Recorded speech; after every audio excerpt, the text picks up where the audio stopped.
Good morning बच्चों। उर्वशी का आधा पाठ पढ़ा था, अब उसके आगे का पाठ हम पढ़ेंगे।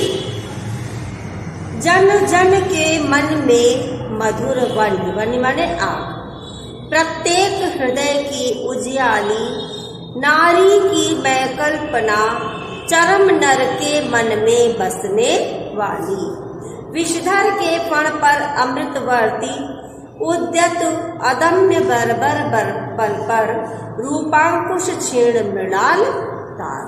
अब क्या कह रही है उर्वशी? उर्वशी कह रही है कि जन जन के मन में, कि लोगों के मन में, प्रत्येक व्यक्ति के मन में उठने वाली मीठी ज्वाला हो। उर्वशी कहती है मैं प्रत्येक मानव के हृदय में, मन में उठने वाली, जलने वाली मीठी ज्वाला हूँ और प्रत्येक व्यक्ति के हृदय का प्रकाश हूँ। ठीक है, कह रही है कि प्रत्येक व्यक्ति के हृदय का प्रकाश हूँ और मैं मानव नर, ठीक है, मानव मन में नारी के चरम कल्पना बनकर निवास करती हूँ। मानव के मन में क्या है? नारी की कल्पना के रूप में निवास करती है। मैं सांप के फन पर लगा हुआ टीका हूँ। सांप का फन आपने कभी देखा होगा कि सांप के मस्तक पर एक तिलक के समान चिन्ह बना होता है, उसको कह रहे हैं कि मैं सांप के फन पर लगा हुआ एक टीका हूँ जो बत्ती के समान दिखाई देता है। कैसे बत्ती? जैसे कि दीपक की लौ होती है, ऐसी बत्ती के समान दिखता है। अथवा मैं अपने सौंदर्य से बड़े बड़े आतंकवादियों, आतताइयों, आतंकवादियों और शक्तिशाली व्यक्तियों को, ठीक है, शक्तिशाली व्यक्तियों को कमल नाल के समान तोड़ देती हूँ। अर्थात शक्ति को, जो शक्तिशाली व्यक्ति है उनकी शक्ति को कमल की नाल के समान टुकड़े टुकड़े कर देती है। अर्थात कहने का क्या है इनका कि सुंदर स्त्रियों के सामने बड़े बड़े वीर आतंकवादी भी मृदुल हो जाते हैं, कोमल हो जाते हैं। क्या तात्पर्य यह है कि मानव के उदंड अदम्य बर्बर बल पर अपने रूप का अंकुश लगाती हूँ। रूप का अंकुश, रूप की रुकावट लगाती हूँ। मेरे सामने बड़े बड़े मस्त गजराज, देखिए आगे का क्या है, मेरे सम्मुख न तो रहते गजराज मत, केसरी सलभ शार्दूल भूल निज हिंस भाव, मृग मृग समान निर्विष अहिंस बनकर जीते। मेरे सम्मुख क्या है? गजराज, बड़े बड़े हाथी, ठीक है, और शार्दूल, केसरी, शार्दूल, शरभ, बेटा केसरी सिंह होता है, सिंह को भी केसरी कहते हैं ना, केसरी, सिंह, ये सब जितने भी पशु हैं, शरभ, चीते, जो हिंसक पशु हैं, वे अपनी हिंसा प्रवृत्ति को त्याग कर मेरे सामने पालतू हिरण के समान बन जाते हैं। पालतू मृग में पालतू हिरण के समान बन जाते हैं। आगे उर्वशी क्या कह रही है? देखिए इनका कहना है कि स्त्री के आगे सभी लाचार और कमजोर हो जाते हैं। मेरी भू स्मृति को देख चकित विस्मृत विभोर शूरमा निविष खोले अवाक रह जाते हैं। श्लथ हो जाता स्वमेव सिंचनी का कसाव, संस्कृत करों से धनुष बाण गिर जाते हैं। कामना वन्य की शिखा मुक्त में अनवरुद्ध, मैं अप्रतिहत, मैं दुर्निवार, मैं सदा घूमती फिरती हूँ, पवनांदोलित वारिद तरंग पर समासीन। निहार आवरण में अंबर के आर पार, उड़ते मेघों को दौड़ बाहुओं में भरती, सपनों की प्रतिमाओं का आलिंगन करती। अब देखिए उर्वशी क्या कह रही है। पहले इन्होंने क्या कहा कि बड़े बड़े हिंसक पशु भी मेरे समान, मृग के समान हो जाते मेरे सामने, अपनी हिंसा प्रवृत्ति को छोड़ देते। अब कह रही उर्वशी आगे कि मेरे भ्रिकुटी संचालन को देखकर बड़े बड़े जो वीर होते हैं वो मेरी विस्मित और आश्चर्यचकित को भाव को देखने, मेरे जो आश्चर्यचकित भाव हैं उनको विस्मय से देखने लगते हैं और कुछ बोल नहीं पाते, उनकी वाणी मौन हो जाती है। धनुष की डोर, जो बड़े बड़े वीर होते हैं उनके धनुष की डोर भी स्वयं ढीली पड़ने लगती है और उनके कांपते हुए शिथिल हाथों से धनुष बाण छूटकर गिर जाते हैं। अर्थात मेरे रूप का सौंदर्य सभी को आकर्षित कर लेता है। आगे देखिए उर्वशी कह रही है कि मैं कामना रूपी अग्नि, ठीक है, मैं कामना रूपी अग्नि की बाधा रहित शाखा हूं, कामना वन्य की शिखा मुक्त, मैं अनवरुद्ध, मैं कामना रूपी अग्नि की शाखा हूं। आगे देखिए इनका कहना है कि मुझे रोका नहीं जा सकता है, न ही मेरे पथ से मुझे हटाया जा सकता, मुझे मेरे मार्ग से हटाया भी नहीं जा सकता।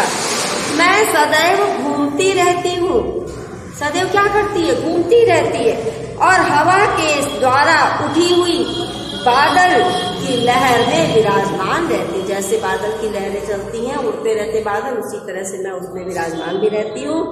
और आकाश में इधर उधर दौड़कर दौड़ लगाने वाले ओस के झीने आवरण, झीने पर्दे से ढके हुए बादलों को अपनी बाहों में भर लेती हूँ, ठीक है, अपनी भुजाओं में भरकर भेंट लेती हूँ। मैं स्वप्न प्रतिमाओं का आलिंगन करती हूँ, उन्हें अपनी बाहों में भर लेती हूँ, आलिंगन करती है। विस्तृत सागर के मध्य में जिस प्रकार शून्य में, बड़े सागर के बीच में जहाँ सन्नाटा, शून्य में नहीं सन्नाटा, जहाँ एकांत, वहां पर एक छोटा सा द्वीप होता है, ठीक है, एकांत द्वीप, वह क्या है, वह मेरा हृदय है। उर्वशी ऐसा कह रही है, उसी प्रकार से मेरा हृदय है। आगे उर्वशी कहती है कि विस्तीर्ण सिंधु के बीच शून्य एकांत द्वीप यह और मेरा, अभी मैंने बताया विस्तार से, बहुत बड़े सागर के बीच में जिस प्रकार से एक शून्य द्वीप होता है, सुनसान द्वीप होता, उसी प्रकार से मेरा हृदय है। और देवालय में नहीं केवल मैं हूँ, देवालय में देवता नहीं केवल मैं हूँ। कह रहे मंदिरों में देवता नहीं है, जिन्हें आप देवी देवता समझते हो, देवता नहीं, वहां पे मैं ही विराजमान हूँ। मेरी प्रतिमा को घेर उठ रही अगर अंत, मेरी ही प्रतिमा, मेरी ही मूर्ति को देख करके अगरबत्ती की सुगंध उड़ती रहती है, वो अगरबत्ती का जो धुआं है वो चारों ओर से मुझे घेरे रहता है। बज रहा अर्चना में मेरी मेरा नूपुर, और मेरी ही पूजा अर्चना की जाती है। देवी के रूप में हम स्त्री की पूजा करते हैं ना, तो कह रहे मेरी ही पूजा की जाती है और मेरे ही घुंघरुओं का स्वर मेरी पूजा अर्चना में बजता है। भूनभ का सब संगीत नाद मेरे निस्सीम प्रणय का है, सारी कविता जयगान एक मेरी त्रैलोक्य विजय का है। देखिए उर्वशी ने कितनी अच्छी बात कही है कि वो कह रही है कि धरती और आकाश से उठने वाला संपूर्ण संगीत का जो स्वर है वो मेरे अनंत असीम प्रेम से उत्पन्न हुआ है। सभी ओर गाए जाने वाले जयगान लोक पर मेरी ही विजय की सूचना दे रहे हैं। इस प्रकार उर्वशी ने स्वयं को पृथ्वी के कण कण में व्याप्त बताया। उर्वशी कह रही है कि मैं ही पृथ्वी के कण कण में व्याप्त हूँ।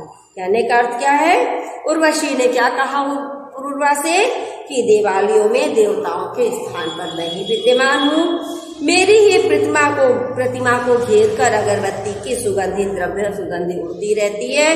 मेरी अर्चना में मेरे ही नूपुर बजते हैं। धरती और आकाश में उठने वाला जो संगीत है उसका स्वर मेरे अनंत असीम प्रेम से ही उत्पन्न हुआ है। बेटा भाषा इसमें सभी जगह शुद्ध साहित्यिक खड़ी बोली है।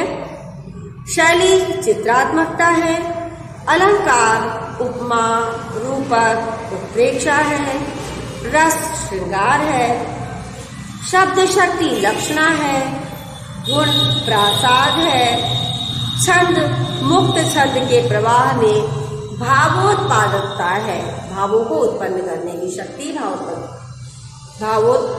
प्रभावोत्पकता कहलाती है। तो अभिनव मनुष्य, इसके बाद हम क्या पढ़ेंगे, अभिनव मनुष्य। तो अभिनव मनुष्य में भी देखिए इसमें कुरुक्षेत्र के अंतिम सर्ग से इसको रचना को लिया गया है। इस रचना में आधुनिक मनुष्य की भौतिक उन्नति की विडंबना की ओर संकेत किया गया है, जो हार्दिक और आध्यात्मिक विकास के अभाव से अभिशाप बन रही है। तो बेटा इस वाले पद्यांश को हम आगे के वीडियो में पढ़ेंगे।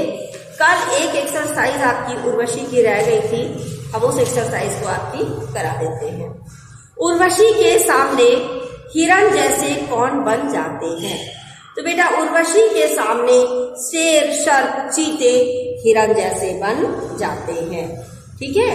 उर्वशी के समक्ष वीरों के धनुष की डोर की क्या दशा हो जाती है? तो बेटा उर्वशी के समक्ष वीरों के धनुष की डोर स्वयं ढीली पड़ जाती है। उर्वशी को देखकर बड़े बड़े वीरों की बोली क्यों बंद हो जाती है?